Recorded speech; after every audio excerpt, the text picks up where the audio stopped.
నా వెనకున్నది చెన్నై ఎక్స్ప్రెస్.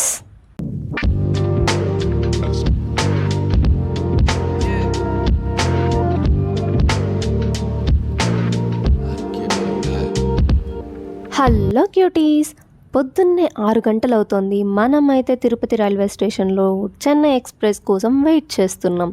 మనమైతే ఆ ప్లాట్ఫామ్స్ అన్నీ వెతుక్కొని వెళ్ళేసరికి మన train this is Chennai express అంటే నేను కూడా అలానే ఫిక్స్ అయ్యాను, మీరు కూడా అలానే అవ్వండి. సో చాలా రోజుల తర్వాత మళ్ళీ ఒక ట్రైన్ జర్నీ, అది కూడా ఈసారి పక్క స్టేట్ కంటే ఇంకొంచెం ఎగ్జైట్మెంట్ అనమాట. సో ఏంటంటే మార్నింగ్ 6 o'clock ఉంది ట్రైన్. మాకేంటంటే అంత పొద్దున్నే వెళ్ళడం చాలా కష్టం కదా, ఏ అర్ధరాత్రో లేవాలి. సో అందుకని ఏం చేసామంటే తిరుపతికి ముందు రోజు వేరే వాళ్ళ ఫ్రెండ్ ఇంట్లో స్టే చేసేసాము. మార్నింగ్ మళ్ళీ అక్కడి నుండి 6 o'clockకి అందరూ రెడీ అయిపోయి ముగ్గురం అమ్మాయిలము తిరుపతి నుండి చెన్నైకి వెళ్తున్నాము ట్రైన్లో. సో అక్కడ టవర్ లేదు, ఏం లేదండి ట్రైన్లో. సో ఇంకేం చేయాలో నాకు అర్థం కాలేదు, ఇంకా పడుకొని ఉన్నానన్నమాట కాసేపు. సో మొత్తానికి మనమైతే చెన్నై రీచ్ అయిపోయాము.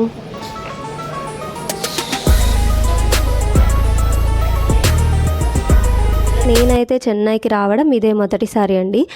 ఏంటంటే అసలు ఏం వర్క్ అని కూడా అందరికీ డౌట్ వస్తుంది కదా, వన్ డే ఏముంటుంది అని చెప్పేసి. సో మీరే చూసేసేయండి మా చెన్నై డైరీస్.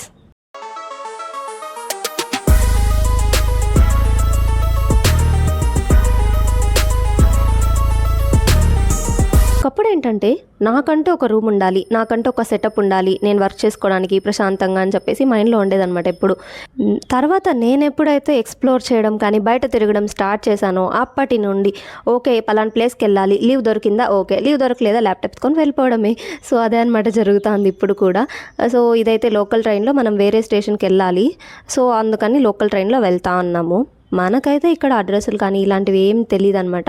అక్కడ లోకల్లో వేరే అమ్మాయి ఉంటే ఆ అమ్మాయి హెల్ప్ ద్వారా మేము వెళ్ళాల్సిన ప్లేస్కి అయితే వెళ్తా ఉన్నాము. సో ల్యాండ్ అయిన వెంటనే చెన్నై వైబ్ అనమాట. పసుపు రంగు ఆటోలు భలే కలకలాడుతున్నాయి. సో మేమైతే ఆ వేడికి తట్టుకోలేక జ్యూస్ తాగుతున్నాము. అక్కడ ఉన్న వాళ్ళు ఏంటంటే వేడివేడిగా టీ తాగుతున్నారు అంత వేడిలో. సో మనం రావాల్సిన ప్లేస్కి అయితే వచ్చేసాం.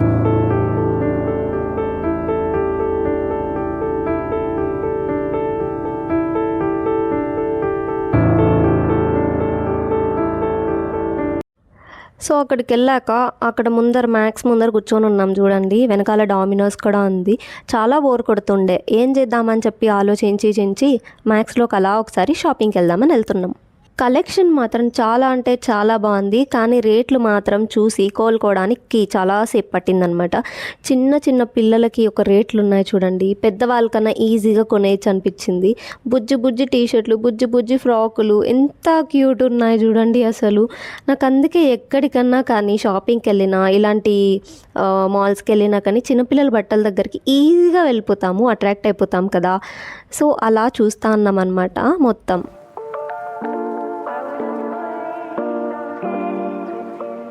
అసలు మాకు కూడా అర్థం కాలేదు, తిరుపతి నుండి చెన్నైకి ముగ్గురు అమ్మాయిలం అనమాట. వాళ్ళు కూడా నా టీమ్మేట్స్ అనమాట. మేము చాలా ఇయర్స్గా ఒకే చోట వర్క్ చేసి మంచి ఫ్రెండ్స్ అయిపోయాము. సో అందరూ కలిసి ఓకే మనం వెళ్ళొచ్చు అనే ఒక ధైర్యం వచ్చిన తర్వాతే మేము స్టేట్ దాటాము. దట్టు ఇంట్లో వాళ్ళు అస్సలు పంపరు కదా బయటకి, అంటే ఎవరైనా తెలిసిన వాళ్ళు అలా ఇలా బోలెడు చెప్తుంది మా మమ్మీ. పాపము భయపడుతూనే పంపించింది అనమాట. కానీ వాళ్ళకి నమ్మకం ఏంటంటే ఎంతైనా తిరుక్కొని వచ్చేస్తుంది అని చెప్పి, అందుకే ఇంత ధైర్యంగా నేను పంపించారు అనుకుంటాను నేనైతే. సో ఇదైతే షోలింగ్ నల్లూరు అనమాట. ఈ ప్లేస్లో మాకు టీమ్ లంచ్ ప్రొవైడ్ చేశారనమాట. సో మా మేనేజర్ అండ్ లీడ్స్, మా ఆఫీస్ టీమ్ మేట్స్ అందరినీ కలవడానికి మేమైతే చెన్నై వచ్చామన్నమాట. సో అది మ్యాటర్.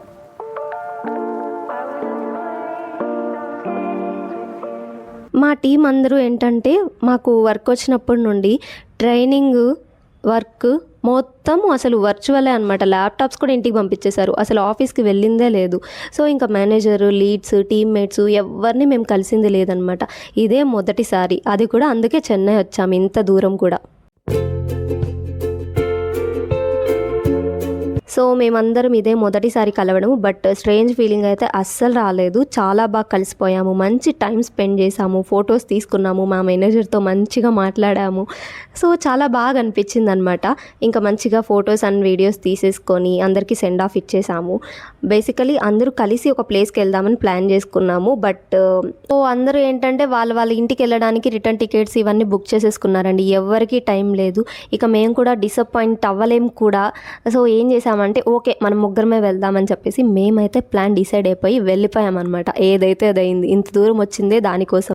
సో ఫైనలీ మేమైతే బీచ్కి వెళ్ళాము.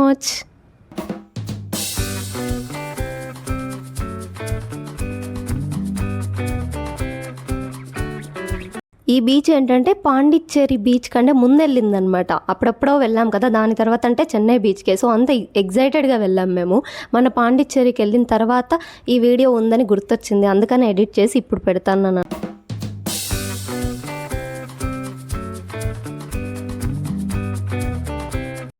ఫస్ట్ అయితే టీమ్ లంచ్ అనేది బెంగళూరులోనే ప్లాన్ చేశారు. మమ్మల్ని అంతా అడిగితే కూడా ఓకే మాకేం ప్రాబ్లం లేదని చెప్పేసాము. మేమైతే 2 టీమ్స్ని సపోర్ట్ చేస్తూ ఉంటాము. ఒక టీం అయితే టీమ్ లంచ్ అయిపోయింది, అది బెంగళూరులోనే చేసేసుకున్నాము. ఇక సెకండ్ టీమ్ లంచ్ ఎందుకు బెంగళూరులో, ఏముంది ఇక్కడ మనం అన్నీ చూసేసాం కదా అన్నట్టు మాకందరికీ మైండ్ సెట్ వచ్చిందనమాట. సో ఓకే అనుకున్నది కాస్త చెన్నైకి షిఫ్ట్ చేయాలని చెప్పి మేనేజర్తో కూర్చొని ఒక్క రోజులో మాట్లాడుకొని చెన్నైకి అయితే ఫిక్స్ అయ్యాము. మేము మెయిన్గా చెన్నైకి వెళ్ళాలి అనుకున్నది బీచ్ కోసం అండి. ఇది చెప్తే విచిత్రంగా ఉంటుంది కానీ మేమైతే పక్కా బీచ్ చూద్దాము, టీం అంతా కలిసి వెళ్దామని ప్లాన్ చేసుకుంది. కానీ ఫైనలీ మేము ముగ్గురమే అయ్యామన్నమాట. అదే కొంచెం డిసప్పాయింట్మెంట్. కానీ ఓకే మేమన్నా వెళ్ళిన దానికి చూసాము, కాసేపు ఎంజాయ్ చేసాము. నా టీమ్మేట్స్తో నాకు చాలా మంచి ఎక్స్పీరియన్స్ అనమాట ఇది. 1 డే అంతా, ఒక రాత్రంతా మేము సరదాగా కూర్చొని నిద్రపోకుండా ముచ్చట్లు పెట్టుకున్నాము. మరుసటి రోజు ఏంటంటే ట్రావెలింగ్ చాలా అంటే చాలా బాగా అనిపించింది మా అందరికీ. సో గాయస్ మేమేమనుకున్నామంటే టీమ్ లంచ్ అనుకున్నామా, అది కాస్త బీచ్కి మారుద్దామని చెప్పి బెంగళూరు నుండి చెన్నైకి వేసాము. సో ఇది చెన్నై ఈసీఆర్ బీచ్ అనమాట. టైం ఉంటే ఈ పని చేస్తాను friends. Okay friends, bye friends.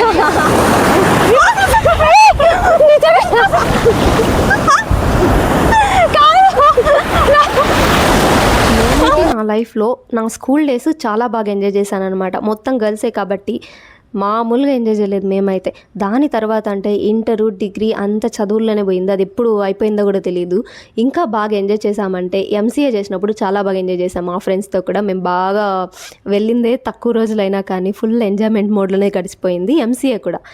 ఇంకా మళ్ళీ దాని తర్వాత ఏమన్నా ఎంజాయ్ చేశాను అంటే నా టీమ్మేట్స్తో ఇలా బయట తిరగడము అండ్ ఆఫీస్ టైము ఇలా బోలెడు ఉన్నాయన్నమాట. నా డిగ్రీ అయిన తర్వాత నేను బాధపడేదాన్ని అనమాట. నేను లైఫ్ చూడలేదు, అసలు ఎక్స్ప్లోర్ చేయలేదు, లైఫ్ అంటే ఏంటో తెలియకుండా ఉండిపోయాను ఇన్ని ఇయర్స్, ఎగ్జామ్స్ అని చదువులు అని చెప్పి. దాని తర్వాత ఓకే నాకు జాబ్ వచ్చిన తర్వాత అండ్ ఎంసీఏలో జాయిన్ అయిన తర్వాత నాకు చాలా బాగా క్లారిటీ వచ్చిందనమాట లైఫ్ పైన. అప్పట్లో కూడా ఉండేవి కానీ అవంత మంచి మెమరీస్ అనిపించలేదు నాకైతే.